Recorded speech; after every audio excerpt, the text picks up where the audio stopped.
हरे कृष्ण। हरे कृष्णा। धन्यवाद माता जी, आपने अच्छे से इसका प्रोनाउंसिएशन किया। आज हम लोग चैप्टर 10th पढ़ेंगे, है ना। Let's start chapter number 10। हरे कृष्णा कृष्णा कृष्णा हरे हरे राम राम राम हरे। तो अभी तक हम लोगों ने चैप्टर नंबर 9 तक पढ़ लिया है, और आज चैप्टर नंबर 10 छोटा ही है, it will not take that much of time. तो आज का कंप्लीट करने के बाद हम लोग नेक्स्ट जो है मंडे को, एक प्रकार से आप लोग के पास सैटरडे संडे का टाइम रहेगा, तो उसमें आप लोग रिवीजन करके आइएगा। और हम लोग मंडे को क्या करेंगे, थोड़ा रिवीजन भी करेंगे, and apart from that small test, छोटा सा टेस्ट, जैसे पता चले कि हमने क्या अभी तक पढ़ा है, समझा है, वो भी होगा। तो this is my humble request कि पिछले पूरे 10 अध्याय को आज का इंक्लूड करके टोटल 10 चैप्टर्स हम लोगों ने कवर किए हैं। तो अलग अलग लीलाएं हमने भगवान की देखी है ना, और किस प्रकार से भगवान का युधिष्ठिर महाराज के साथ, कुंती महारानी के साथ, उत्तरा के साथ, है ना, नारद मुनि के जीवन में किस प्रकार से भगवान का आगमन हुआ, किस प्रकार से नारद मुनि ने व्यासदेव को निर्देश दिया, तो सारी लीलाएं हमने अभी तक श्रवण करी हैं, है ना। तो this is my humble request कि आप लोग सैटरडे संडे को अच्छे से टाइम यूटिलाइज कीजिएगा। और जो सैटरडे संडे है उसमें आप क्या कीजिएगा, एक तो चलिए तात्पर्य अगर आप ना पढ़ पाते तो ओके, लेकिन जितने भी पीडीएफ मैंने अभी तक फॉरवर्ड किए हैं, उसका ये जो सेक्शन है, ये दिख रहा है जो आई मीन बोल्ड लेटर में लिखा हुआ है ना, तो ये क्या है, इससे आपको एटलीस्ट रफ आइडिया लग जाएगा कि इस चैप्टर में हो क्या रहा है। अगर आप पूरा पढ़ें that's I mean great, but somehow other अगर नहीं पढ़ पाते हैं तो कम से कम ये जरूर पढ़ें, इसको पढ़ने में उतना समय भी नहीं लगेगा, आप इजिली इसको पढ़ सकते हैं। ठीक है। So will move to the next chapter, chapter number 10, जिसका की टाइटल है, हेडिंग है, द्वारका के लिए भगवान कृष्ण का प्रस्थान, है ना। तो अभी तक हमने देखा क्या कि भगवान भीष्म पितामह से मिल चुके हैं, और भीष्म पितामह से मिलने के बाद अब भगवान कृष्ण क्या कर रहे हैं, हस्तिनापुर से द्वारका के लिए प्रस्थान करने जा रहे हैं। तो अभी प्रस्थान के समय का क्या माहौल बना है, क्या वहां का पूरा एनवायरनमेंट बना हुआ है, कैसी सबकी स्थिति है, उसका वर्णन इस चैप्टर में किया गया है। ठीक है।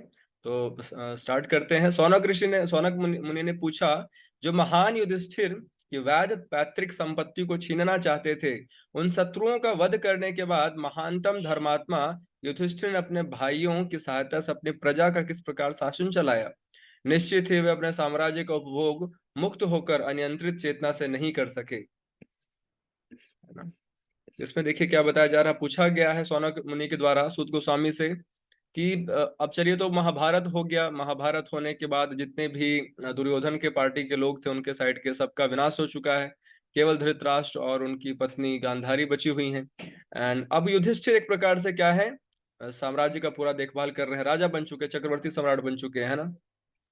वो किस प्रकार से अपने जिम्मेदारियों को निभा रहे हैं, लेकिन ये हर कोई जानता था कि महाराज युधिष्ठिर जो हैं कैसे हैं, धर्मराज हैं, धर्म को प्रेजेंट करते हैं, कभी भी अधर्म का साथ नहीं देते।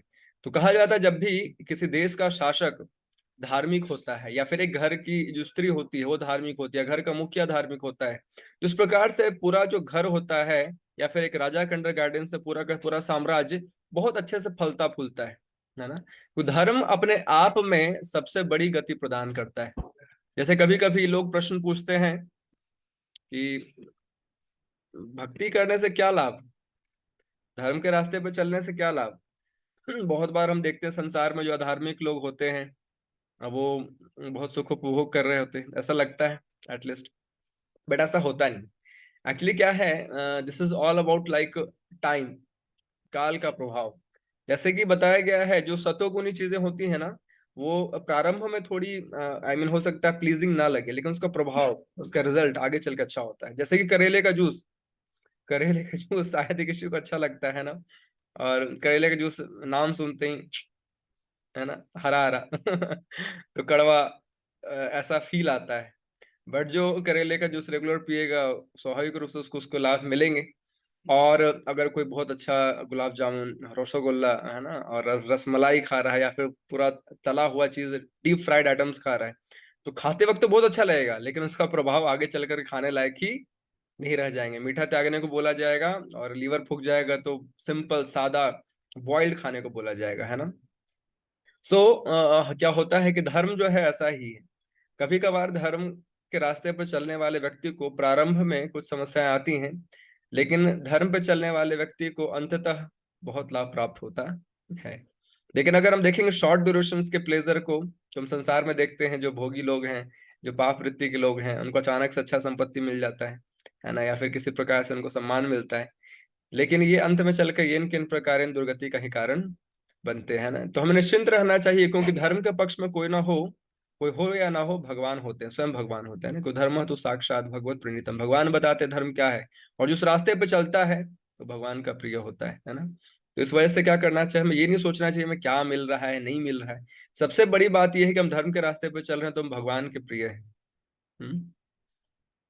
हमारी समस्या है कि हम धर्म के रास्ते पे चलते चलते चाहते हैं कि सब कुछ अच्छा अच्छा हो, गुडी गुडी। बट हमें देखते हैं कि पांडवों ने हमेशा धर्म का साथ दिया, उनके साथ बहुत चीजें गड़बड़ भी हुई, but the best thing is Krishna was there. भगवान की संगति, भगवान से प्रेम, भगवान से प्रेम में संबंधों का आदान प्रदान, ये चलता रहा है ना। तो हमें भी इसी बात की इच्छा करनी चाहिए। इट्स ओके, प्रॉब्लम्स आएंगी जाएंगी, this is the very nature of this material world. इस भौतिक संसार का स्वभाव है दुखालय। चाहे हम अच्छे हों चाहे हम बुरे हों, हमें दुख झेलने ही पड़ते हैं। भक्त दुख झेलता है भगवान की चेतना में, अभक्त दुख झेलता है भगवान को भूल करके, है ना। तो भगवान को स्मरण रखना ये अपने आप में बहुत बड़ा सौभाग्य है। उससे भगवान का प्रेम बढ़ता है, भगवान से आकर्षण बढ़ता है, भगवान से लगाव बढ़ेगा। और हम देखेंगे अभी चैप्टर में किस प्रकार से भगवान जब द्वारका के लिए प्रस्थान कर रहे हैं, तो समस्त राज्य की स्त्रियां, है ना, विलाप कर रही हैं, रुदन कर रही हैं, और बहुत ही भाव से भगवान की लीलाओं का स्मरण कर रही हैं, और सौभाग्य बता रही हैं भगवान कृष्ण का, और भगवान कृष्ण के समस्त ग्वाल बाल सखाओं का, मथुरा का, यशोदा मैया का, नंद बाबा का, सबका सौभाग्य बता रही है ना। तो लेट्स स्टार्ट चैप्टर नंबर 10। अब इसमें हम देखते हैं आगे चल के कि सूत गोस्वामी ने क्या इसका उत्तर दिया। तो सूत गोस्वामी ने कहा, विश्व के पालन करता भगवान श्री कृष्ण महाराज युधिष्ठिर को उनके साम्राज्य में पुनः स्थापित करके एवं क्रोध की दावाग्नि से विनष्ट हुए कुरु वंशों को पुनर्जीवित करके अत्यंत प्रसन्न हुए। तो इस प्रकार देखते हैं कि हमने किस प्रकार से भगवान कृष्ण ने इन किन प्रकार हमेशा पांडु पुत्रों का संरक्षण किया है, और संरक्षण करते करते अंत में क्या किया है, युधिष्ठिर महाराज को साम्राज्य भी दिलाया है ना। बेसिकली देखिए, संसार में भगवान की एकमात्र इच्छा यही होती है कि जीवात्मा इन किन प्रकार यहाँ से निकले। मतलब संसार देखिए आप रूपात बता रहे हैं ना, प्रभु चाहते हैं कि कष्ट भोगने वाले मनुष्य भगवत धाम उनके पास वापस आ जाएं, और तीनों भौतिक तापों से मुक्त हो जाए। ये भगवान की परम इच्छा है ना। और जब एक राजा क्या होता है, धार्मिक होता है, तो वो अपने साम्राज्य के व्यक्तियों को केवल भोग की वस्तुएं प्रदान नहीं करता, या फिर उनकी आवश्यकता की वस्तुएं प्रदान नहीं करता, भौतिक आवश्यकता की वस्तु, वो उनको उस ज्ञान से भी अभिज्ञ करवाता है, एक प्रकार से जोड़ता है, जो ज्ञान भगवान की तरफ हमें मोरे, है ना। तो धार्मिक राजा होता है तो स्वाभाविक रूप से धार्मिक प्रजा भी होती है। अगर राजा अधार्मिक है तो उसका प्रभाव कहीं ना कहीं समस्त साम्राज्य पे और साम्राज्य के वासियों पर भी पड़ता है ना। तो ये जो भगवान की परम इच्छा है, प्रभु चाहते हैं कि कष्ट भोगने वाले मनुष्य भगवत धाम उनके पास वापस आ जाए, और तीनों भौतिक ताप से मुक्त हो जाए। भगवान की इच्छा है, लेकिन हम ये इच्छा नहीं करते। हम चाहते इसी संसार में रहें और सुखी रहे, संभव है नहीं। तो संसार दुखालय है ना। कोई व्यक्ति बोले कि मैं कीचड़ में गिरूं और गंदा भी ना हूं, ये कैसे संभव है? संभव नहीं होता है। तो ये संसार है दुखालय, यहाँ रहेंगे तो कुछ ना कुछ समस्या तो लगी ही रहेंगी।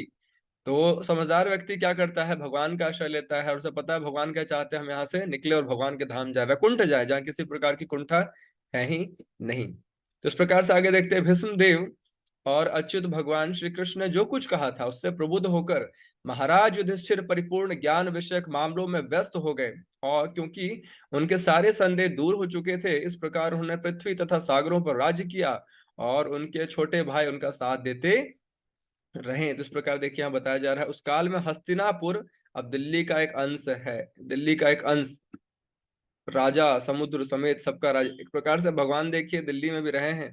तो हम लोग भी धामवासी हैं भैया, हल्के में थोड़ी ले सकते हैं। क्या है, दिल्ली में भगवान के चरण कमल पड़े हैं, क्योंकि यहाँ हस्तिनापुर एक प्रकार से दिल्ली का ही एक अंश माना जाता है। तो भगवान यहाँ पर भी आए हैं। जैसे ब्रज में भगवान के चरण कमल हर जगह पड़े हैं, उसी प्रकार से हर जगह तो नहीं दिल्ली में, लेकिन हाँ, जो हस्तिनापुर या इंद्रप्रस्थ वगैरह जगह बताए जाते हैं वहां पर भगवान के चरण कमल अवश्य पड़े हैं। तो हमारा सौभाग्य कम से कम उसके नजदीक हम लोग रहते हैं, दिल्ली वासी। Well well, move to the next shloka. यहाँ क्या बताया जा रहा है कि महाराज युधिष्ठिर के राज्य में मनुष्यों की जितनी भी पानी चाहिए थी, बादल उतना ही पानी बरसाते थे। पृथ्वी मनुष्यों की सारी आवश्यकताओं की पूर्ति पर्याप्त मात्रा में करती थी। दूध से भरे थनों वाले और प्रसन्न चित्त गौएं अपने दूध से चारागाही को सिक्त करती रहती थी, है ना। देखिए यहाँ पर बताया जा रहा है कितना ऑपुलेंटली चीजें प्रोवाइडेड थी, है ना। देखिए बहुत बार हम लोग सोचते हैं ना कि जनसंख्या बढ़ गया है ना, जनसंख्या बहुत बड़ी समस्या है, लेकिन शास्त्र बोलते हैं जनसंख्या कभी वैसा बढ़ा नहीं है, वास्तविकता में घटा है। और दूसरी बात क्या है, समस्या ये नहीं कि जनसंख्या बढ़ रही है, क्योंकि पृथ्वी अपने आप में पूर्ण सामर्थ्यशाली है कि सभी अपने संतानों का भरण पोषण कर सके। लेकिन पृथ्वी माता के लिए कष्टकारी तब हो जाता है जब जो जनसंख्या है वो अधर्म के कार्यों में लगे। जैसे कि एक माता पिता है और सक्षम है, तो अपने, उनके मान लीजिए 10 पुत्र हैं और 10 अच्छे हैं, तो उनको जिम्मेदारी निभाने में किसी प्रकार कष्ट नहीं होता, वो खुशी खुशी सारी जिम्मेदारी निभाना चाहते हैं, प्रसन्न होते हैं। उनको लगता है कि चलो मेरे पुत्रों की जिम्मेदारी उठाने का मुझे मौका मिल रहा है ना। तो प्रेम का ऐसा स्वभाव होता है कि जिसे हम प्रेम करें तो उनके लिए बहुत कुछ करना चाहते हैं। लेकिन उसी में से कुछ बच्चे ऐसे नालायक हो जाते हैं या फिर ऐसे घृणित कार्यों में लग जाते हैं, ऐसे अधार्मिक कार्यों में लग जाते हैं कि माता पिता को ना एक प्रकार से एक बर्डन बन जाता है ना। Burden, well we are always burden, माता पिता के लिए बच्चे बर्डन ही होते हैं, लेकिन एक फॉर बर्डन ऑफ लव, ये प्रेम है तो वो बर्डन पता नहीं चलता है ना। लेकिन अगर वही बहुत अधार्मिक हो और पाप वृत्ति का हो और माता पिता के अनुसार व्यवहार ना करे, गलत कार्यों में लगा रहे, तो माता पिता के लिए बहुत ही अभिशाप सा बन जाता है। उसी प्रकार से population is not a problem, problem is what the population is doing. जनसंख्या समस्या नहीं है, समस्या है कि जनसंख्या कर क्या रही है। अगर धर्म के अनुसार आचरण कर रही है, भगवत भक्ति कर रही है, भगवान जैसे भूदेवी जो है पृथ्वी है, वो भगवान विष्णु की पत्नी है ना। अगर आप कभी साउथ इंडियन टेम्पल्स में कभी गए होंगे तो आपने देखा होगा भगवान श्री हरि बीच में होते हैं चतुर्भुज रूप में, नारायण रूप में, और उनके एक साइड होती है माता लक्ष्मी और एक साइड होती है माता भूदेवी। तो भूदेवी कौन है? पृथ्वी माता है ना। इसी प्रकार से भागवतम में एक और संदर्भ आता है पृथु महाराज के केस में, है ना, कि किस प्रकार से उस समय में पृथ्वी पर भार बढ़ गया और अधार्मिक लोग बढ़ गए, तो भगवान स्वयं प्रकट होकर के पृथ्वी का भार उन्होंने अधार्मिक राजाओं को हटा करके कम किया। तो इस प्रकार से जनसंख्या कभी समस्या नहीं होती, जनसंख्या क्या करती है, कैसे कार्यों में लिप्त है, वो समस्या है। अगर धर्म के अनुसार आचरण कर रही है तो पृथ्वी पूर्ण रूप से सामर्थ्यशाली है अपने सभी संतानों का भरण पोषण करने के लिए, है ना। सो प्रत्येक ऋतु में, अब देखिए आप बता रहे हैं कि युधिष्ठिर महाराज के अंतर्गत उस समय क्योंकि धार्मिक थे तो पृथ्वी जो बादल है उतना ही वर्षा करते जितना लोगों को चाहिए होता था, और ऐसे पूरे दुग्ध संपन्न गौ थे जो हर किसी को पर्याप्त मात्रा में दूध भी दे पाते थे। प्रत्येक ऋतुओं में नदियां, समुद्र, पर्वत, जंगल, लताएं एवं कारगर औषधियां प्रचुर मात्रा में अपने राजा को अपना अपना कर चुकता करती थी। देखिए हर कोई क्या प्रॉपर अमाउंट में सारी चीजें दिया करता था, किसी प्रकार की कोई कमी नहीं थे। क्योंकि राजा को शत्रु न था, अतः सारे जीव किसी भी समय मानसिक क्लेश तथा रोगों से अत्यधिक ताप में से विचलित, शीत से विचलित नहीं थे। स्वाभाविक रूप से महाभारत के बाद जितने बुरे राजा थे सबका हरि बोल हो चुका था। भगवान की कृपा से, भगवान की अध्यक्षता में, भगवान के प्लान के अकॉर्डिंग जितने बुरे राजा थे, जो अधार्मिक राजा थे, उनका विनाश हो चुका था। तो इस प्रकार अभी महाराज युधिष्ठिर के सामने एक अच्छी बात यह थी कि किसी प्रकार के शत्रु ना थे, सभी उनके समक्ष समर्थन में थे, और इस प्रकार से पूरे साम्राज्य का भरण पोषण जो है बिल्कुल युधिष्ठिर महाराज अच्छे से कर पा रहे थे।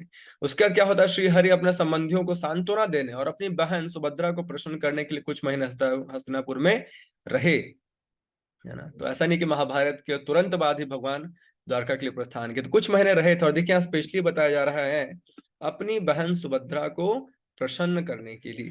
तो देखिए सुभद्रा के जो सुपुत्र थे, है ना, अभिमन्यु, उनका वध हो गया था महाभारत में, और वो वीर गति को प्राप्त हुए, है ना। लेकिन कोई कितनी वीर गति को प्राप्त हो, लेकिन माँ का हृदय तो हमेशा अपने पुत्र के लिए विलाप करता ही करता है ना। जैसा भी हम देखते हैं कभी कभार देश के बड़े बड़े जो आर्मी पर्सन्स होते हैं ना, तो वो अपना प्राण त्यागते हैं वो देश की सेवा में।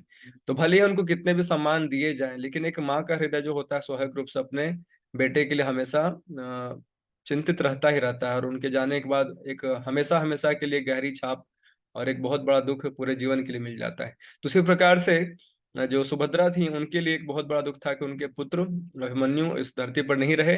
और दूसरी बात क्या थी कि उनकी जो बहू है, इट मीन्स उत्तरा, है ना, वो भी क्या, अभी उनका जस्ट परीक्षित महाराज प्रकट होने वाले हैं। तो इस प्रकार से वो चिंतित होते थे और थोड़े निराश थे। तो इस प्रकार से भगवान कुछ समय वहां रहे ताकि अपनी बहन को थोड़ी देर के लिए ही सही कम से कम सांत्वना दे सके। तत्पश्चात जब भगवान ने प्रस्थान करने की अनुमति मांगी और राजा ने अनुमति दे दी, तो भगवान ने महाराज युधिष्ठिर के चरणों में नतमस्तक होकर प्रणाम किया और राजा ने उनको गले लगा लिया। और इसके बाद अन्यों द्वारा गले मिलने एवं नमस्कृत होने पर वो अपने रथ पर आरूढ़ हो गई। देखिए कितनी अच्छी बात है यहाँ पर मिल रहा है कि भगवान जो है युधिष्ठिर महाराज के चरण छू रहे हैं। और ये चीज बहुतों को कभी को समझ नहीं आती, ऐसा लगता है ये क्या है, ये क्या मजाक है, जो भगवान वो क्यों किसी के चरण छुएगा। अरे भगवान है, सब उसके चरण छुए। हम्म। और स्वाभाविक रूप से महाविष्णु के सामने सब आते हैं, शीश झुकाते हैं। लेकिन यहाँ उल्टा है, क्योंकि ये भक्ति, आप देखिए भक्ति की अवस्था क्या है, ये भक्ति की महानता है। स्वाभाविक रूप से जितने ऋषिगण मुनिगण हैं या तपस्वी गण हैं या फिर जो ज्ञान का अनुशीलन करते हैं, वो भगवान के सामने यूं ही खड़े रहते हैं हाथ जोड़ करके। लेकिन क्या है, लेकिन क्या है कि जो भगवान है वो कभी कभी ना अपने प्रेम संबंधों के कारण दूसरों से छोटे बनना चाहते हैं। इट मीन्स मान लीजिए युधिष्ठिर महाराज के चरण छू रहे हैं या फिर युधिष्ठिर महाराज से खुद को छोटा मान रहे हैं, है ना। और कुंती महारानी के सामने देखते कुंती महाराज जाके चरण छूते हैं। और इस प्रकार से जितने भी नंद बाबा यशोदा मैया हो गई, तो सबके साथ किस प्रकार से उनका संबंध है, छोटे की तरह। तो भगवान प्रेम के कारण ना बहुत बार छोटा बनना स्वीकार करते हैं, प्रेम के कारण। अन्यथा भगवान सबसे बड़े, भगवान भगवत गीता में बताते हैं मत्तः परतरम नान्यत किंचित अस्ति धनंजय, मुझसे बराबर या मेरे ऊपर कोई और सत्य है ही नहीं। लेकिन ये परम सत्य स्वाभाविक रूप से छोटा बन जाता है किसके सामने, अपने भक्तों, प्रिय भक्तों के सामने। तो ये भगवान की महत्ता है, भगवान के या भगवान की भक्ति का गुणगान है कि भगवान भक्ति के कारण, प्रेममयी सेवाओं के कारण अपने भक्तों के सामने छोटा बनना स्वीकार करते हैं, मित्र बनना स्वीकार करते हैं, सहयोगी बनना स्वीकार करते हैं, है ना। उस समय सुभद्रा, द्रौपदी, कुंती, उत्तरा, गांधारी, धृतराष्ट्र, युयुत्सु, कृपाचार्य, नकुल, सहदेव, भीमसेन, धौम्य तथा सत्यवती सभी मूर्छित से हो गए, क्योंकि भगवान कृष्ण का वियोग सह पाना उन सबके लिए क्या था, असंभव था। देखिए भगवान कृष्ण जब जा रहे थे तो उनके भक्त लोग क्या हो रहे थे, बहुत ही इस सेपरेशन को, इस विरह को टॉलरेट नहीं कर पा रहे थे, सह नहीं पा रहे थे, है ना।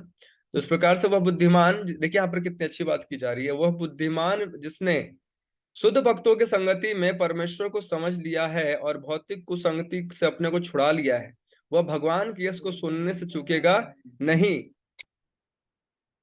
और उसने चाहे उनके विषय में एक ही बार क्यों ना सुना हो। तो यहाँ बताया जा रहा है कि वह बुद्धिमान जिसने शुद्ध भक्तों की संगति में परमेश्वर को समझ लिया है, जिसने भगवान के नाम, रूप, गुण और लीलाओं को समझा है और भौतिक कुसंगति से खुद को छुड़ा लिया। ये देखिए बहुत जरूरी पार्ट यहाँ लिखा हुआ है ना, भौतिक कुसंगति से खुद को छुड़ा लेना। तो ऐसे लोग क्या होते हैं, स्वाभाविक रूप से भगवान के लीलाओं को सुनना ज्यादा से ज्यादा पसंद करते हैं। यहाँ दो बातें बताई गई हैं, शुद्ध भक्तों की संगति करना, इसलिए हमें हमेशा भक्तों का या फिर साधु जनों का संग करना चाहिए एज मैक्स एज पॉसिबल, है ना। क्योंकि भक्त होते हैं वो आपको भगवान की तरफ प्रेरित करते हैं। मैंने बहुत बार एग्जाम्पल दिया है कि स्वाभाविक रूप से आप देखो बाहर जाओगे ना, तो कोई व्यक्ति आपसे ये नहीं पूछेगा अच्छा आपकी भक्ति कैसे चल रही है या फिर आप गीता पढ़ रहे हैं, पढ़े कहाँ तक पढ़ रहे हैं आप, अच्छा भागवतम पढ़ रहे हैं, किस चैप्टर में पहुंचे। हाँ, ये प्रश्न कोई सामान्य व्यक्ति नहीं पूछता है। हम लोग क्या पूछते हैं, और जी धंधा पानी कैसा चल रहा है, रोकड़ा वोकड़ा सही आ रहा है ना, घर पे सब कुशल मंगल, स्वास्थ्य स्वास्थ्य बढ़िया, जिम सिम जा रहे हो, डोले सोले बन रहे हैं, मोटापा कम हो रहा है, ये बातें होती हैं। लेकिन भक्तों की बातें कैसी होती हैं, हरे कृष्णा प्रभु जी, हरे कृष्णा माता जी, आपकी माला कैसी चल रही है ना, हरे नाम में रुचि बढ़ रही है, आपका कब कैसे आप रीडिंग हेयरिंग करते हैं, कैसे आप शास्त्रों का अध्ययन करते हैं, है ना। कैसे आप खुद को ज्यादा से ज्यादा भक्ति में लगा रहे हैं, ऐसे प्रश्न होते हैं, ताकि एक दूसरे को क्या करता है, भक्त स्मरण कराता है भगवान का। तो यहाँ पर देखिए बताया गया है कि जो भी व्यक्ति इस प्रकार से भक्तों की संगति करके भगवान के बारे में जानता है, समझता है, और भौतिक कुसंगति से दूर रहता है, ये बहुत इंपॉर्टेंट एस्पेक्ट है ना। जैसे भौतिक कुसंगति से क्या होता है ना, जैसा जैसा संग रहता है वैसा रंग चढ़ता है हमारे ऊपर। आप देखना, जैसे जैसे व्यक्ति का आप संग करोगे ना, उसकी इच्छाओं का प्रभाव या फिर उसके सोचने का तरीकों का प्रभाव, जैसे आजकल लोग उसको एनर्जी एनर्जी बोलते हैं ना, bad energy good energy, but what ever it is, the thing is जैसा संग वैसा रंग। आप भक्तों के संग में रहेंगे तो भक्ति का रंग चढ़ेगा, अभक्तों के संग में रहेंगे तो अश्रद्धा का रंग चढ़ेगा। जो श्रद्धा है वो भी क्या, धुमली हो जाएगी, धूमिल हो जाएगी, हल्की हो जाएगी। तो इस प्रकार से हमें वैसे लोगों का संग करना चाहिए जो इन किन प्रकार हमें भगवान का स्मरण कराते हो, है ना। तो यहाँ पर बताया गया, दो कार्य को करता है तो भगवान के बारे में सुनने से खुद को नहीं रोक पाएगा, उसको भगवान के बारे में सुनने की और इच्छा बढ़ेगी, है ना। और यहाँ देखिए बताया जा रहा है, पांडव तो और कैसे वियोग सह पाते हैं, क्योंकि तुम हमेशा से उनके मित्र रहे हैं, और इस प्रकार से उनके साथ उठना बैठना, खाना पीना, घूमना फिरना, ऐश मौज करना, सब कुछ उनके साथ मित्र की तरह रहा है। तो इस प्रकार से स्वाभाविक रूप से भगवान जब यहाँ से जाने वाले हैं, उस कल्पना भी नहीं कर पा रहे उस योग का, और इस प्रकार से सब रो रहे हैं। उन सबके हृदय उनके आकर्षण रूपी पात्र में द्रवित हो रहे थे। वे उनके अपलक नेत्रों से देख रहे थे और स्नेह बंधन में बंधकर व्यग्रता से इधर उधर मचल रहे थे, जैसे कि नहीं होता व्यक्ति से वहां, आप इसको को अनुभव कर सकते हैं, है ना। देखिए भक्ति की यही तो खास बात है कि ये बिल्कुल ना रिलेटेबल है। रिलेटेबल कैसे है कि जैसे मान लीजिए आपके घर पे कोई है या फिर आप ही का बच्चा है, हम्म, जिनकी शादी हुई है, उनकी बात चल रही है, जिनकी शादी में कहाँ से जानेंगे, आप खुद को रिलेट कर सकते हैं, जैसे जिनकी शादी वादी नहीं, वो छोटे हैं, वो अपने माता पिता को देख सकते हैं। तो घर में अगर कोई हमारा प्रियजन जाने वाला होता है ना, तो माता पिता या फिर जो जाने वाला बच्चा वो बहुत ही भावुक हुआ रहता है ना। उसकी आंखों में आंसू होते हैं, थोड़े थोड़े होते हैं, पूरा नहीं गिराता है। उसको लगता है, अरे जैसे हम यहाँ पे देखिए आगे श्लोक आएगा कि आंसू आ रहे होते हैं, लेकिन सभी रोना नहीं चाहते, क्योंकि कोई जा रहे हैं, कृष्ण जा रहे हैं, और कोई जा रहा है उस समय क्या रोना या अशुभ माना जाता है, उसको अच्छा नहीं माना जाता। तो इस प्रकार से सभी सभी की आंखों में आंसू है, लेकिन सभी अपने आंसुओं को रोके हुए हैं, थामे हुए हैं, है ना। तो इस प्रकार से ऐसा होता है जनरली हमारे घरों पे भी, जब हम लोग आते जाते हैं तो माता पिता या फिर जो हमारे प्रियजन होते हैं, उनका वैसा प्रेममय संबंध के कारण आंखों में अश्रु होता है। और यहाँ तो भगवान, पूर्ण पुरुषोत्तम भगवान, सर्व आकर्षक कृष्ण जाने वाले हैं। तो इस कारण से जितने भी हाँ हस्तिनापुर के वो जन हैं, सभी क्या कर रहे हैं, ये इनके इन प्रकार अपना प्रेम प्रदर्शित कर रहे हैं, है ना। तो अभी हम देखते हैं आगे, हस्तिनापुर के यहाँ, सॉरी, सगी संबंधी स्त्रियां जिनके जिनके नेत्रों से कृष्ण के लिए व्याकुलता वश अश्रुधारा निकल रहे थे, महल से बाहर आ गईं। वे बड़ी मुश्किल से अपने आंसू को रोक पाईं। उन्हें भय था कि प्रस्थान के अवसर पर आंसुओं से अपशकुन होगा। देखा, यहाँ पर हमने देखा किस प्रकार से जो स्त्रियां हैं वहां की क्या कर रही हैं, रो तो रही हैं, लेकिन बड़ी मुश्किल से अपने आंसुओं को रोक पाई। क्यों? क्योंकि उन्हें भय था कि प्रस्थान के अवसर पर आंसुओं से अपशकुन होगा, ये अच्छा नहीं माना जाएगा। इस कारण से क्या कर रहे हो, अपने अपने आंसुओं को पोंछ रही है, ताकि ये अमंगल की किसी प्रकार से सूचक न हो। और हस्तिनापुर के राजमहल से भगवान के प्रस्थान समय उनके सम्मान में विभिन्न प्रकार के ढोल यथा मृदंग, ढोल, नगारे, धुंदुरी, दुदुम्भी, ये सभी तरह तरह के बंसियां, वीणा, गोमुख, भेड़िया एक साथ बज उठे। और भगवान को देखने की प्रेम में इच्छा से कुरुओं की राजवंशी स्त्रियां राजमहल की छत पर चढ़ गईं और स्नेह व लज्जा से युक्त हंसते हुए भगवान पर पुष्पों की वर्षा करने लगी। देखिए यहाँ पर जो है बताया गया है, लज्जा से, ये बात जो है बहुत बड़ी बात है। जैसे कि स्त्रियों के 5 गुण होते हैं, श्री, मेधा, धृति, क्षमा, ऐसे करके गुण गिनाए जाते हैं। उसमें एक बहुत बड़ा गुण होता है लज्जा। हम्म, जैसे जो स्त्रियां थोड़ा शाय नेचर की होती, that should be one of the quality. अब ऐसा लोगों में ये जो गुण है ये स्वाभाविक रूप से समय के साथ जा रहा है, because nobody is that much shy और शर्म लाज, ऑलमोस्ट पुरुष व स्त्री कलयुग में हर कोई बेच खाए हैं अपने। लेकिन क्या है, ये एक गुण है, ये एक सद्गुण माना जाता है ना, कि स्त्रियों को लज्जा रखना, है ना, थोड़ा शाय नेचर होना, थोड़ा इस प्रकार से व्यवहार करना जो बहुत हद तक मर्यादित हो। और इस प्रकार से देखते हैं कि भगवान कृष्ण जब जाने वाले हैं तो सभी लज्जावश क्या कर रहे हैं, महल के चार दीवारों से चढ़ चढ़ के भगवान को देख रहे हैं ना, झांक झांक के देख रहे हैं, प्रेम से उनको देख रहे हैं। और उस समय महान योद्धा तथा निद्रा को जीतने वाले अर्जुन ने क्या किया, भगवान के लिए एक जो वो होता है ना छतरी, छतरी उठा लिया भगवान के ऊपर रखने के लिए, है ना। तो उद्धव और सात्विक अलंकृत पंखों से भगवान पर पंखा झलने लगे और मधु के स्वामी कृष्ण ने बिखरे हुए पुष्पों पर आसीन होकर उन्हें मार्ग पर चलने के लिए आदेश दिया। तो जहां तहां यह सुनाई पड़ रहा था कि कृष्ण को दिए गए आशीर्वाद न तो उनके उपयुक्त हैं न अनुपयुक्त, क्योंकि ये सब उन पर परम पुरुष के लिए थे जो उन समय मनुष्य की भूमिका निभा रहे थे। वास्तविकता में सबको पता है कि कृष्ण कौन है, परम पुरुष हैं, तो उनके लिए जो आशीर्वाद देना या कुछ खास मायने नहीं रखता, लेकिन क्योंकि वो पूर्ण पुरुषोत्तम भगवान है। जैसे यहाँ बताया जा रहा है, भगवान कृष्ण को कभी कभी क्या बोला जाता है, चोर भी कहा जाता है ना। जैसे माखन चोर बोलते हैं या रणछोड़ बोलते हैं, है ना। तो ऐसे ऐसे भगवान की अलग अलग लीलाएं होती हैं। भगवान अलग अलग लीला करते हैं, इस कारण से उनका नाम अलग अलग पड़ता है, लेकिन वास्तविकता में क्या है, वो पूर्ण पुरुषोत्तम भगवान है। उनके किसी भी लीलाओं से या फिर उनको कोई श्राप दे दे या फिर कोई आशीर्वाद दे दे, कुछ खास मायने नहीं रखता। भगवान अपने आप में स्वतंत्र और सुराट हैं और पूर्ण रूप से सारे कार्य करते हैं। जो भी कार्य करते हैं वो दिव्य धरातल पर होता है। तो चुने हुए छंदों से जिनकी स्तुति की जाती है, ऐसे भगवान के दिव्य गुणों के विचार में डूबी हस्तिनापुर के सभी घरों के छतों पर चढ़ी हुई स्त्रियां उनके विषय में बातें करने लगी। ये बातें वैदिक स्रोतों से कहीं अधिक आकर्षक थी। तो देखिए, जितने भी ग्रंथ हैं उसको क्या बताया जाता है, भगवान के गुणगान में लिखे गए हैं, है ना। तो मोस्ट इंपॉर्टेंट क्या होता है किसी ग्रंथ का, कि इसमें क्या बताया जा रहा है ना, what is the content of particular book. तो जितने भी ग्रंथ है उसमें भगवान का गुणगान किया गया है। अगर गुणगान है तो क्या है, सदग्रंथ है, अच्छे ग्रंथ है, चाहे किसी व्यक्ति ने क्यों ना लिखे हो। जैसे कि नरोत्तम दास ठाकुर हमारे संप्रदाय में एक महान आचार्य हुए, नरोत्तम दास ठाकुर, जिनके बारे में बताया जाता है कि भगवान श्री चैतन्य महाप्रभु ने क्या किया, उनके लिए कृष्ण प्रेम एक नदी में छोड़ करके गए, है ना।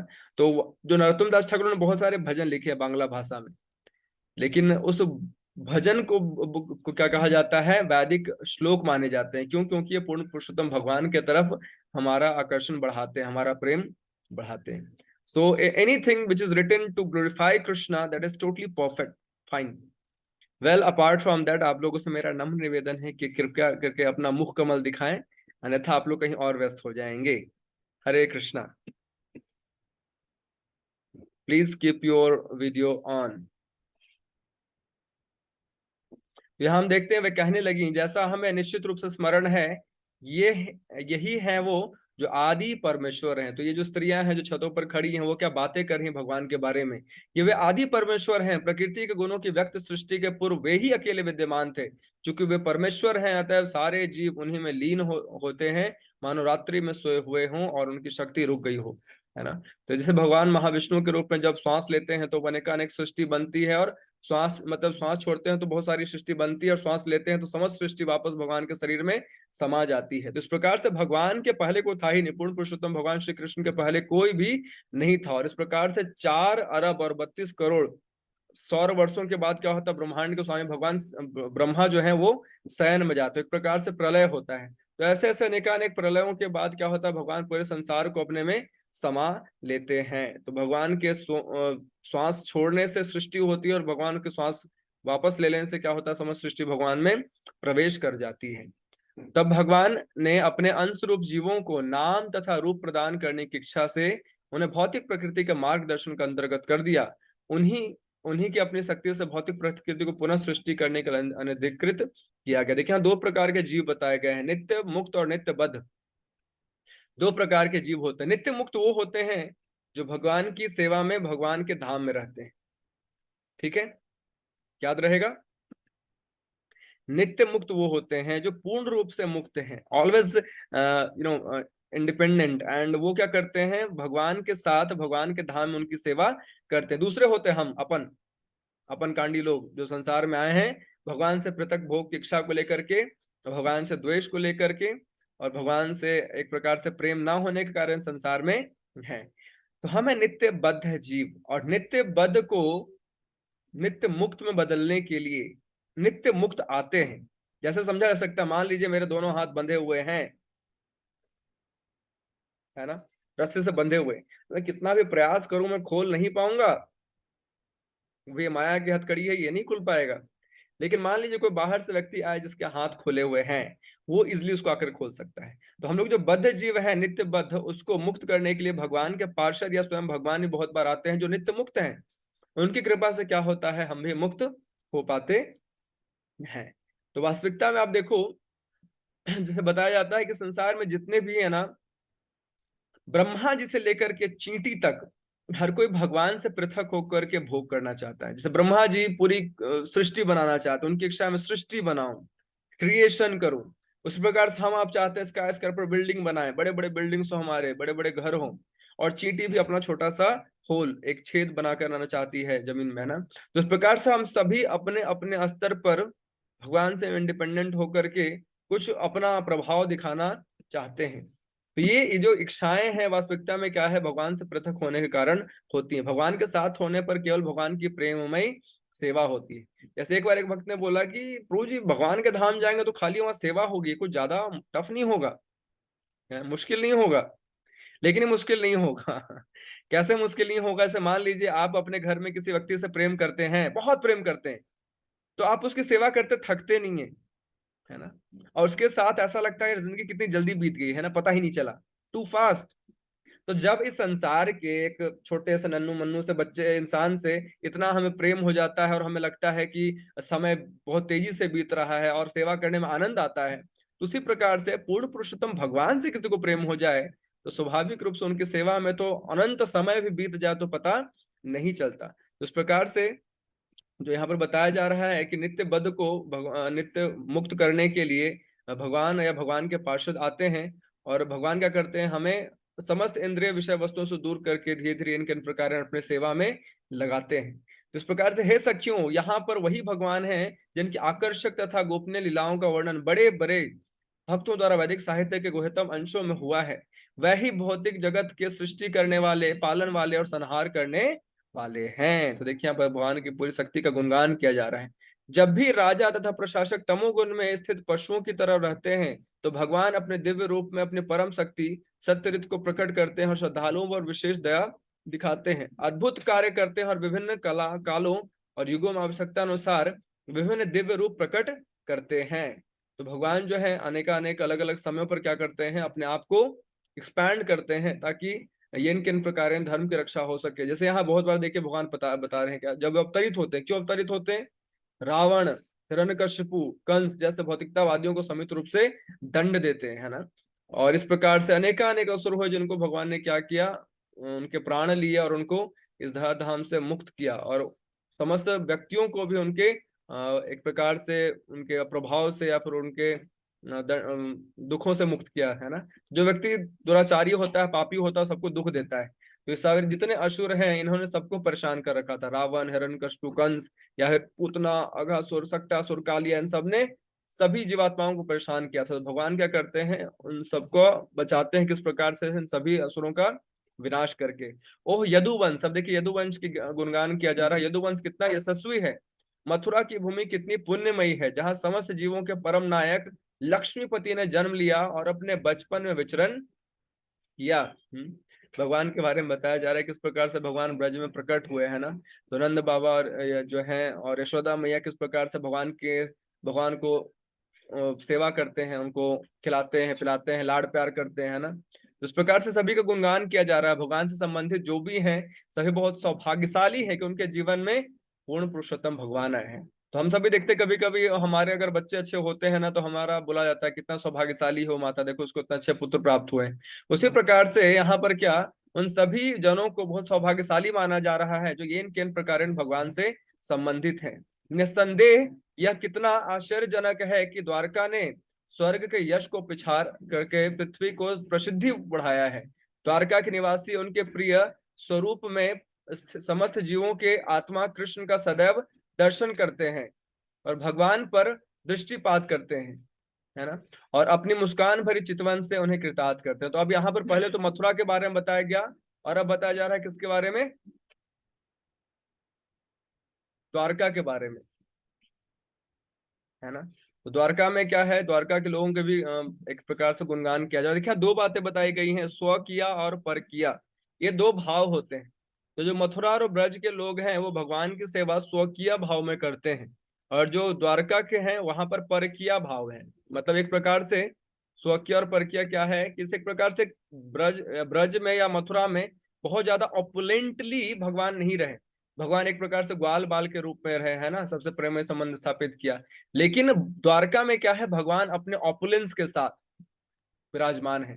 तो स्वकीय भाव ज्यादा उन्नत कोटि का माना जाता है। इसलिए जब भी भक्तों की भक्ति की बात की जाती है तो हमें यही सलाह दिया जाता है कि हम भगवान द्वारकाधीश की पूजा से ज्यादा किसकी पूजा करें, ग्वाल बाल श्री कृष्ण की, है ना। क्योंकि बहुत बार हम द्वारकाधीश को देख करके हम में इच्छा आ सकती है कि हमारे पास भी भगवान जितने संपन्न हैं, भगवान के पास जितनी धन संपत्ति ऐश्वर्य है, भगवान के पास जितना वैभव है, वो हमारे पास आए, है ना। कि भगवान के पास तो दिख रही है सभी चीजें, लक्ष्मीपति हैं वो, और द्वारकाधीश के रूप में रुक्मिणी जी के साथ विहार कर रहे हैं। लेकिन जब हम देखते हैं भगवान कृष्ण ग्वाल बालों के साथ, है ना, बिल्कुल नीचे को थोड़ा पहने हुए, ऊपर कमल या पुष्पों की माला जो होती है ना, वैजंती माला वो धारण किए हुए, फूलों से बने हुए माला, जो उनके मित्र जन जो भी उनको ला करके दे देते थे वो वाला माला पहन लेते थे, सिंपल सरल। तो हमें ग्वाल बाल, श्याम सुंदर, हाँ, यशोदानंदन, ब्रजेंद्र नंदन, ऐसे श्री कृष्ण की भक्ति में लगनी चाहिए। मतलब स्वाभाविक रूप से भेद नहीं है द्वारकाधीश और जो ग्वाल बाल रूप कृष्ण है। लेकिन हमारा भाव किसके लिए होना चाहिए, शुद्ध पर किसको माना जाता है ज्यादा कंपैरेटिवली, ग्वाल बाल श्री कृष्ण जो है बिल्कुल कुछ भी नहीं, उनके पास केवल प्रेम है, शुद्ध प्रेम। अगर वो किसी को चाहिए तो वो उन्नत कोटि का माना जाता है ना।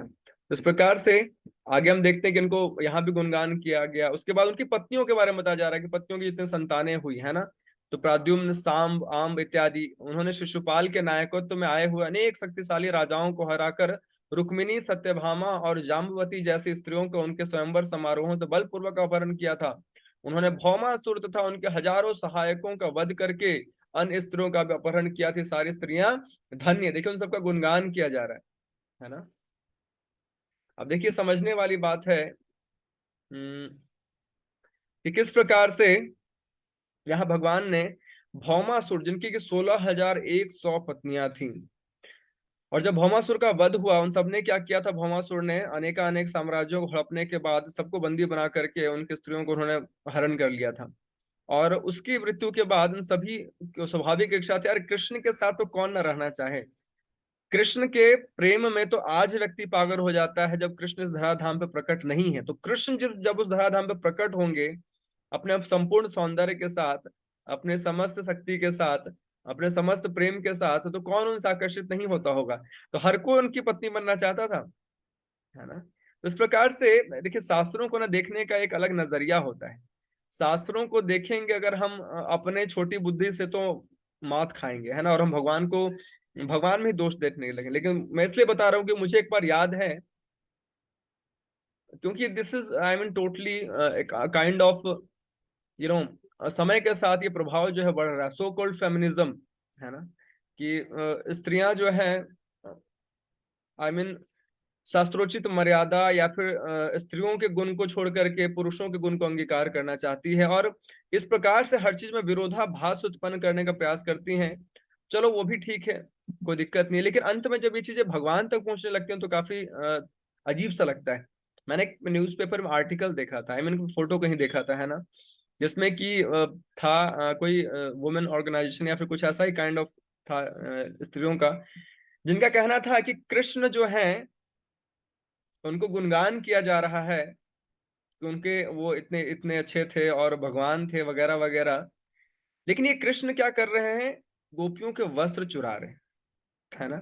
और उसकी तुलना कैसे की जा रही है, जैसे आजकल के समय को व्यक्ति किसी के वस्त्र, किसी स्त्री के वस्त्र लेकर चला जाए, सो वो उनकी तुलना कर रहे थे एज अ वुमेनाइजर। तो ये नहीं समझ सकते, ये इसको बोलते हैं अर्ध कुकुटी न्याय। जैसे कि कोई व्यक्ति शास्त्रों को स्वीकार तो करता है लेकिन पूरा स्वीकार नहीं करता। हमें आपको कहां से पता चल रहा है कि कृष्ण गोपियों के वस्त्र चुराते थे, कहां से पता चल रहा है, सपने तो नहीं आते बैठे बैठे हमें, है ना। हमें पता कहां चलता है, शास्त्रों से। तो हम केवल शास्त्रों की ये बात ना स्वीकार करें कि कृष्ण ने गोपियों के वस्त्र चुराए, वही बहुत कम आयु में चुराया था, अपार्ट फ्रॉम दैट जो भी किया उन्होंने किया, हम ये केवल स्वीकार ना करें, हम उन सभी गोपियों के भाव को स्वीकार करें। गोपी ऐसे थोड़ी ना गोपी गीत गा रही हैं, हाँ। जितने भी ग्वाल बाल हैं, जितने भी ब्रज के लोग हैं, हर कोई भगवान से बहुत प्रेम करते हैं, उनका एक अलग संबंध है।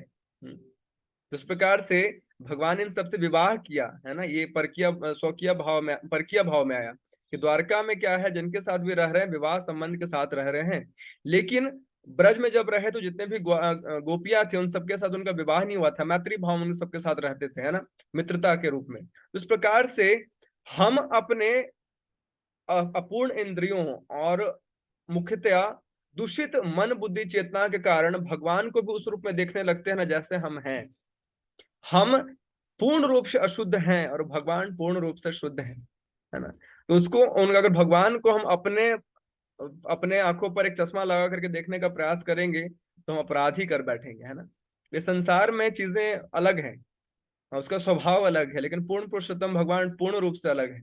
उनको समझने के लिए हमारे हृदय में प्रेम की आवश्यकता है। अगर हम ऐसे दुनियावी दिखावी मान्यताओं से, मानकों से भगवान को जज करने का प्रयास करेंगे तो हम 100% अपराध कर बैठेंगे, है ना। तो इस प्रकार से भगवान पूर्ण रूप से शुद्ध हैं, पूर्ण रूप से मुक्त हैं। उनकी कृपा है को हमारे पास आते हैं और हमें अनेक अनेक रसों का आस्वादन कराते हैं, जिसको जैसा चाहिए।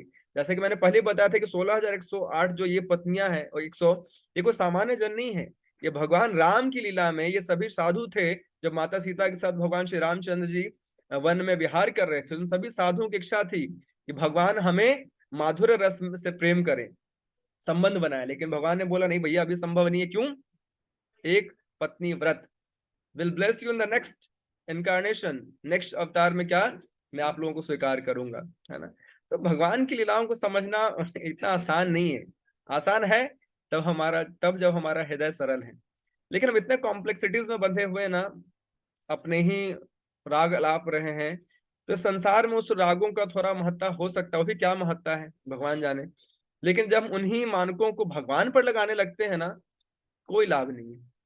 भगवान को समझने से तो रहे, अपराध उल्टा कर बैठेंगे, है ना। तो हमें कभी भी अपने भौतिक बुद्धि को भगवान को समझने में नहीं लगाना चाहिए। अगर हम शास्त्रों को पढ़ते हैं तो पूर्ण रूप से शास्त्रों के ही माध्यम से भगवान को समझने का प्रयास करें, केवल आधा अधूरा स्वीकार न करें। तो राजधानी हस्तिनापुर की स्त्रियां सभी उनका अभिनंदन कर रही थीं और इस प्रकार से बातें चल रही थी। भगवान ने मुस्कुराते हुए उनकी बधाइयां स्वीकार की और उन पर अपनी कृपा दृष्टि डालते हुए नगर से प्रस्थान किया, है ना। तो यद्यपि महाराज युधिष्ठिर का कोई शत्रु न था, तो भी उन्होंने असुरों के शत्रु भगवान श्री कृष्ण के साथ जाने के लिए चतुरंगिनी सेना लगा दी। शत्रु से बचाव एवं भगवान से स्नेह के कारण महाराज ने ऐसा किया। अब स्वाभाविक रूप से कृष्ण को मार थोड़ी ना सकता है, लेकिन फिर भी क्या ये प्रेम के कारण है ना, कि चलो भगवान जा रहे हैं, कृष्ण जा रहे हैं, तो उनके साथ कुछ सेना स्नेहवश की कोई किसी प्रकार कोई हार्म ना करे, ये प्रेम का जस्ट एक अभिव्यक्ति है।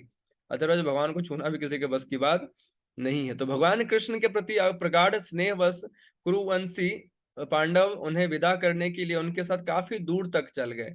वे भावी भिक्षुओं के विचार से अभिभूत थे, किंतु भगवान ने उनसे घर लौट जाने का आग्रह किया। स्वयं अपने प्रिय संगियों के साथ द्वारका की ओर रवाना हुए। तो हम इस पर देखते हैं, देखते कोई हमारे घर पे कोई प्रियजन होता जा रहा होता है तो हम इतना दूर होता हम चाहते हैं छोड़ करके आ जाए, है ना। किस किस ने इसको रिलेट किया है? आई थिंक होपफुली सबने रिलेट किया होगा, है ना। जैसे मुझे याद है, मैं जब घर से पहली बार निकला था तो मेरे माता पिता ट्रेन से छोड़ने गए थे। तो ट्रेन स्लो स्लो जब तक चल रहा, ऑब्वियसली ऐसा हर कोई करते हैं ना, ट्रेन जब तक स्लो स्लो चल रहा था माता पिता साथ में चल रहे होते हैं, है ना। और जब तक पूरा स्पीड पकड़ ना ले वो साथ में चलते ही रहते हैं, है ना। तो ये प्रेम के कारण होता है। उनको ही पता है कि कौन से ट्रेन के साथ चलते रहेंगे, है ना। लेकिन क्या है, ये प्रेम के कारण जितने भी युधिष्ठिर हैं या फिर पांडव जन है क्या करें, भगवान को यथासंभव दूर तक छोड़ करके आ रहे हैं ना। उसके बाद भगवान ने सबसे विदा लिया और सबको घर जाने के लिए आग्रह किया और फिर भगवान आगे अपने रास्ते पर कंटिन्यू हो गए। तो हे सौनक, तब भगवान कुरु जांगल पांचाल सूरसेन यमुना के तटवर्ती प्रदेश ब्रह्मावर्त कुरुक्षेत्र मत्स्य सार स्वता मरु प्रांत और जल के अभाव वाले भाग से होते हुए आगे बढ़े। इन प्रांतों को पार करने के बाद वे सौवीर और अबीर प्रांत पहुंचे और अंत में इन सबके सबके पश्चिम की ओर स्थित द्वारका पहुंचे। तो इस प्रकार से भगवान फाइनली कहाँ पहुंच चुके हैं? द्वारका पहुंच चुके हैं। इन प्रांतों से होकर यात्रा करते समय उनका स्वागत किया गया, पूजा की गई और उन्हें विविध भेंटें प्रदान की गई। संध्या समय सारे स्थानों में संध्या कालीन अनुष्ठान कृत्य करने के लिए भगवान अपनी यात्रा स्थगित करते। सूर्यास्त के बाद नियमित रूप से ऐसा किया जाता। तो इस प्रकार से देखिए, चूंकि भगवान पूर्ण है, अतएव वे जो भी करते हैं वो सबको कल्याण के लिए होता है। तो इस प्रकार से भगवान जब भी धाम पर प्रकट होते हैं तो बहुत सारी लीलाएं करते हैं जो वास्तविकता में हमारे कल्याण के लिए होती हैं। और देखिए, भगवान जब आ रहे हैं यहाँ से प्रस्थान के हस्तिनापुर से द्वारका के लिए, तो ऐसे डायरेक्ट चले गए, बीच में हर किसी को इन के इन प्रकार अपने अपने सेवा का मौका देकर प्रेम में संबंध का आदान प्रदान करते चले। कहीं शाम हो जाती तो वहां विश्राम कर लेते, रुक जाते, तो सभी उनकी आरती उतारते, सभी उनको चंवर डुलाते, इस प्रकार से उनकी आरती होती, वंदना होती, उनको भेंट कोई प्रेम से देता। इस प्रकार से भगवान अलग अलग जगहों पर रुकते रुकते रुकते रुकते फाइनली द्वारका पहुंच गए। तो इस प्रकार से भगवान जो है एक प्रकार से पांडवों को उन्होंने कुछ समय के लिए छोड़ा, और भगवान कहाँ चले गए? द्वारका। तो ये जो समय था ये पांडवों के लिए बहुत ही एक प्रकार से दुख का समय था, क्योंकि पांडव जन भगवान से बहुत प्रेम करते हैं। पांडवों का भगवान से विशेष लगाव है, विशेष आकर्षण है ना। क्योंकि अगर इसी जीवन में हम देखते हैं कि हम हमसे कोई व्यक्ति प्रेम से हमारी रक्षा करे, हमेशा हमारा संरक्षण संरक्षण के तौर पर रहे, हमें किसी प्रकार की समस्या है तो व्यक्ति हमारे साथ खड़ा रहे, तो कितना अच्छा लगता है। उसी प्रकार से हम देखते हैं कि पांडवों के साथ पूर्ण पुरुषोत्तम भगवान श्री कृष्ण हमेशा साथ में रहे। जिस प्रकार से भगवान से दूर होना पांडव जनों के लिए, या फिर माता कुंती के लिए, या जितने भी कुरुवंश के लोग थे, हर किसी के लिए बहुत ही भाव विभोर कर देने वाला पल था, समय था। लेकिन इस प्रकार के भगवान फिर अपने अन्य जिम्मेदारियों को पूरा करने के लिए द्वारका चले जाते हैं। तो ये चैप्टर है, चैप्टर नंबर 10 यहीं पर समाप्त होता है। और अभी तक हमने चैप्टर 1 to 10 जो भी कवर किया है, उसका नेक्स्ट क्लास में क्या होगा?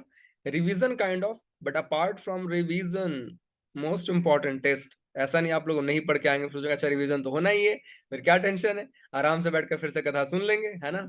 ऐसा नहीं कीजिएगा प्लीज। आप लोग जो 10 चैप्टर्स के पीडीएफ मैंने आपको फॉरवर्ड किए हैं, उसके एटलीस्ट जो बोल्ड पार्ट्स हैं, जो ट्रांसलेशन, उसको आप पढ़ के आइएगा, तो एटलीस्ट आपको पता चल जाएगा कि इस चैप्टर में हमने क्या पढ़ा है। और आपको आई डोंट नो आप रियलाइज कर पा रहे हैं नहीं कर पा रहे हैं, आपने बहुत बड़ी संपत्ति हासिल की है अभी तक। ये जो भागवतम का धन है, ये महान धन है ना। किस प्रकार से माता कुंती प्रार्थना कर रही हैं, भीष्म पितामह प्रार्थना कर रहे हैं, उत्तरा प्रार्थना कर रही हैं जब उनके गर्भ पर अश्वत्थामा ने बाण छोड़ा है। किस प्रकार से नारद मुनि को भगवान के दर्शन हुए हैं, किस प्रकार से उनके माता के साथ उनका संग टूटा, किस प्रकार से भक्ति वेदांतों के संग से उनको भगवत प्रेम मिला। और किस प्रकार से हम देखते हैं कि सूत गोस्वामी से अनेकानेक ऋषि याचनाएं कर रहे हैं।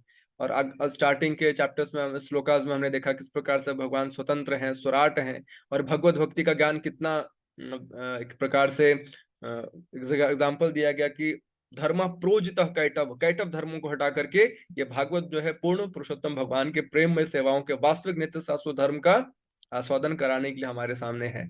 तो ये बहुत ही सुंदर है। अगर आप इसको समराइज करके अपने लाइफ में देखोगे ना, तो बहुत बड़ी संपत्ति आपके हाथों लगी है। और ये संपत्ति का है एक प्रकार से अभी और भंडार खुलना शेष है। अभी तो बस हमने 10 चैप्टर्स पढ़े हैं, जो कुछ भी नहीं है, बहुत कुछ हमें पढ़ना है, सुनना है, श्रवण करना है। So be ready for that. But ऐसा ना हो कि आगे पढ़ते जा रहे हैं, पीछे भूलते चले जा रहे हैं, तो ये उतना लाभ आपको नहीं पहुंचेगा। तो this is my humble request again and again कि आप इसको प्लीज पढ़ करके आइएगा, ठीक है। किसी भक्त का कोई प्रश्न, कुछ क्वेरी, कमेंट तो पूछ सकते हैं।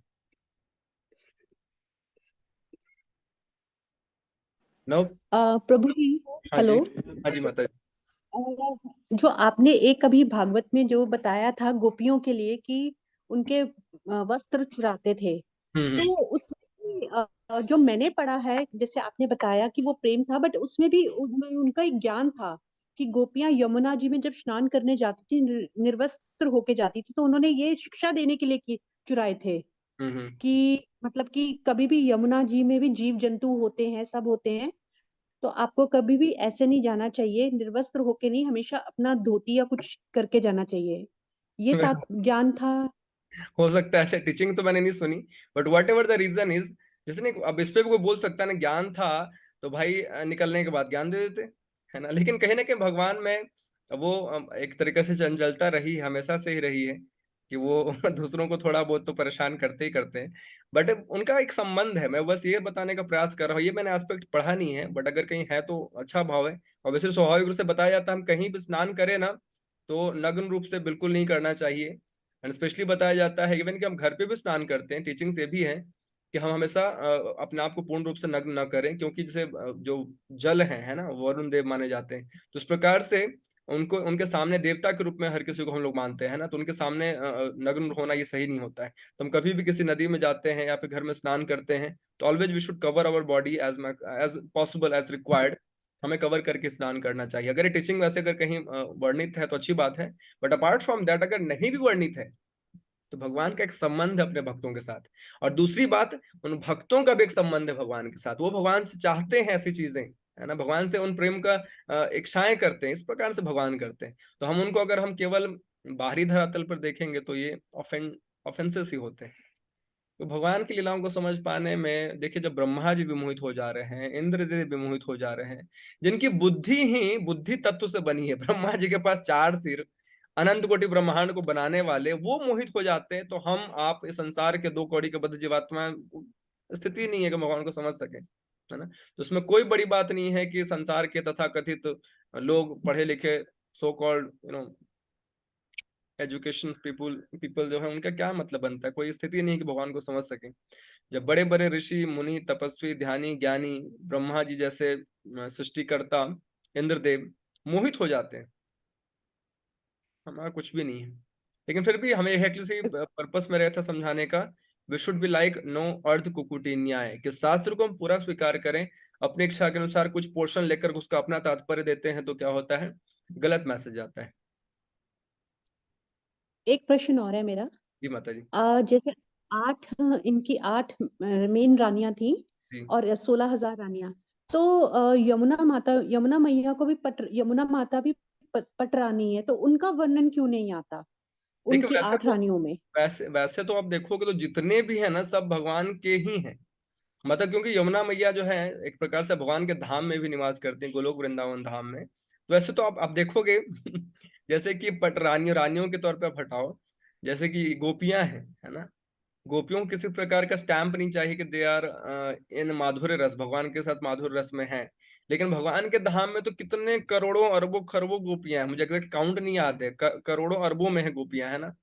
तो हर किसी का नाम ऑब्वियसली स्वाभाविक रूप से, बहुत सारे ऐसी गोपी जिनका हम नाम जानते भी नहीं है, जैसे 8 मुख्य गोपियों का नाम हम लोग जानते हैं, है ना, लेकिन अष्ट सखी जिनको बोलते हैं, लेकिन अभी बहुत सारे गोपियां हैं जिनको हम लोग नहीं जानते। तो मे भी यमुना माता को उस प्रकार से पत्नी के रूप में लोग काउंट नहीं करते, क्योंकि वही मैंने बताया ना कि स्व किया और पर किया। तो जनरली जो परकिया भाव में हैं, जो द्वारका में थे, जिनके साथ उनका एक विवाह हुआ प्रॉपर रिचुअल के साथ, उनको एज अ पत्नी काउंट किया जाता है। बट अपार्ट फ्रॉम दैट, क्या कोई श्रीमती राधा रानी को या फिर ललिता विशाखा जो भी उनके सखियां या फिर रमना मैया, इस प्रकार से हर कोई भगवान के साथ माधुर्य रस में ही है, तो किसी प्रकार का भेद उसमें नहीं है। लेकिन हाँ, पूर्ण रूप से उस प्रकार से विवाह नहीं हुआ है यहाँ पर इस धराधाम पर। राधा रानी के साथ तो हुआ है, ब्रह्मा जी ने करवाया है, लेकिन बाकियों के साथ उस रूप में विवाह नहीं हुआ, इस कारण से लोग उनको नहीं जानते, आम लोग। लेकिन जो परकिया भाव में द्वारका में जिनके साथ पूर्ण रूप से ऐसे पूरा सामाजिक कस्टम कल्चर के साथ विवाह किया है, उनके बारे में लोग जानते हैं। लेकिन भक्त लोग जानते हैं यमुना जी कौन है, भगवान की है, पटरानी है ना। Thank you. ठीक बात है। कोई प्रश्न और?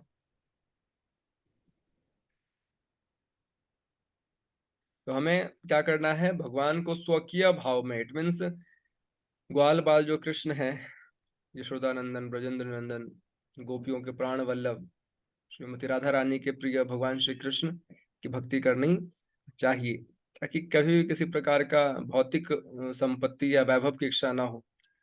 द्वारकाधीश ऑपुलेंट को रिप्रेजेंट करते हैं, ऑपुलेंस, वैभव को। ठीक है, तो हमें स्वकीय भाव में भगवान की सेवा की इच्छा रखनी चाहिए। All right. हरे कृष्णा। ग्रंथ राज श्रीमद् भागवतम की जय, जगत कृष्ण प्रभुपाद की जय, निताय गौर प्रेमानंदे, हरि हरि बोल।